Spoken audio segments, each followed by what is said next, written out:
এশিয়ার দক্ষিণাঞ্চলীয় বিভিন্ন দেশে ভয়াবহ বন্যা ও ভূমিধসে ৬ শতাধিক মানুষ নিহত হয়েছেন।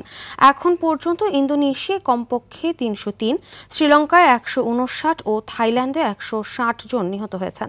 নিখোঁজ রয়েছেন আরও কয়েক শত মানুষ। মৌসুমী বৃষ্টি ও একের পর এক ঝড়ের আঘাতে এই দেশগুলোতে কয়েক বছরের মধ্যে সবচেয়ে মারাত্মক বন্যা দেখা দিয়েছে। এতে ক্ষতিগ্রস্ত হচ্ছে লাখো মানুষ, পশু পাখি ও জীববৈচিত্র্য। বিস্তারিত আব্দুল মালিকের রিপোর্টে। ইন্দোনেশিয়ার সুমাত্রা দ্বীপে বৃষ্টি শুরু হয় গত বুধবার, যেখানে সময়ের সঙ্গে সঙ্গে পরিস্থিতি আরও খারাপ হয়েছে। দেশটির দুর্যোগ ব্যবস্থাপনা সংস্থা জানিয়েছে, খারাপ আবহাওয়ার কারণে উদ্ধার তৎপরতা বাধাগ্রস্ত হচ্ছে। কয়েক হাজার মানুষকে সরিয়ে নেওয়া হলেও আটকা পড়ে আছেন হাজারো বাসিন্দা।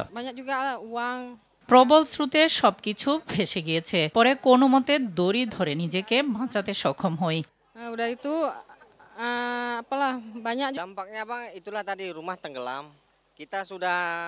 প্রচন্ড গতিতে পানি এসে কয়েক সেকেন্ডের মধ্যে ঘরবাড়ির ভিতরে পানি ঢুকে পড়ল। দাদিকে নিয়ে কাছের উঁচু জায়গায় আশ্রয় নিয়েছি। পরদিন বাড়ি থেকে কিছু নেয়ার জন্য ফিরে দেখি সবই তলিয়ে গেছে।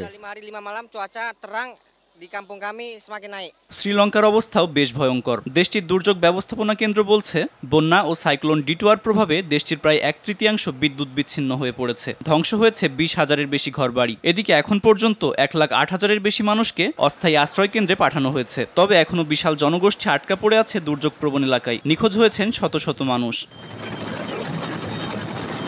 এদিকে থাইল্যান্ডের দক্ষিণাঞ্চলীয় সংক্লা প্রদেশে বন্যার ভয়াবহতা সবচেয়ে বেশি। বিভিন্ন স্থানে পানির উচ্চতা 3 মিটার পর্যন্ত বৃদ্ধি পেয়েছে। এতে ক্ষতিগ্রস্ত হয়েছেন দেশটির 38 লাখ মানুষ। এছাড়া মালয়েশিয়ার পেরলিস প্রদেশের বহু এলাকা বন্যার প্রভাবে ক্ষতিগ্রস্ত হয়েছে।